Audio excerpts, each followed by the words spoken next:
ఎన్నో కార్యక్రమాలు medical క్యాంపులని, ఆబకాలని, labour కార్డులని, లేకపోతే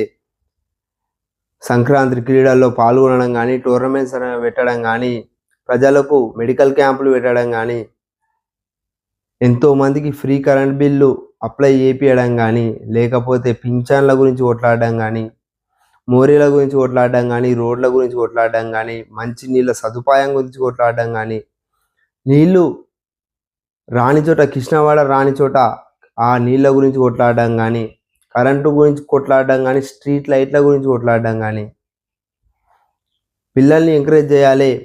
పిల్లలు మత్తు పదార్థాలకు అలవాటు కావద్దు అని చెప్పి గంజాయి డ్రగ్స్కి అగనెస్ట్గా కొట్లాడడం కానీ, లేక మా మా కాలనీ అభివృద్ధికై మా కాలనీ ఆడబిడ్డలు పట్టాలు దాటానికి ఇబ్బంది పడుతురని పట్టాల కాడ మొత్తం చెట్లు ఆ రైల్వే సిబ్బందితో మాట్లాడి, మున్సిపల్ సిబ్బందితో మాట్లాడి ఆ చెట్లను మొత్తం తొలగించడం కానీ, జేసీబీలు పెట్టి పిల్లలు క్రీడలకు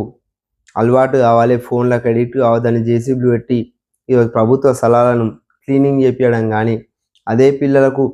క్రికెట్ కిట్స్ కానీ, వాలీబాల్ కిట్స్ కానీ అందించడం కానీ, ఇట్లాంటి ఎన్నెన్నో కార్యక్రమాలు చేసుకుంటా ఈరోజు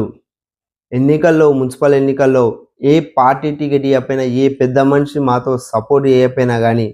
ఈరోజు మా కష్టాన్ని నమ్ముకొని, మేము చేసిన మంచితనాన్ని, మేము చేసిన మంచి మంచి కార్యక్రమాలను నమ్ముకొని ఎన్నికల్లో నిలబడడం జరిగింది. మరి ఎన్నికల్లో నిలబడడం, ఓడిపోయినాం, సరే మంచిగానే ఉంది, మేము మా కష్టంగా నిలబడ్డాం, ఓడిపోయినాం.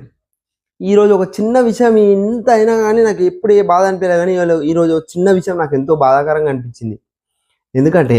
ఈరోజు ఒక పెద్ద మనిషి ఒక ఆమె దగ్గర పోయి నువ్వే పైసలు ఇచ్చి నిలబెట్టించినవాట అని చెప్పి మాట్లాడారు. అమ్మ నాకు ఎంత బాధాకరంగా అనిపిస్తుంది అంటే అంత బాధాకరంగా అనిపించింది. నాకు ఈ కాలనీలే కాదు, ఏనైనా కానీ నా ఫ్యామిలీ తోడుంది, నా కష్టం తోడుంది. నేను ఖర్చు పెట్టిన ప్రతి రూపాయి, ఈరోజు నేను పెట్టిన ప్రతి రూపాయి నేను కష్టపడి సంపాదించింది.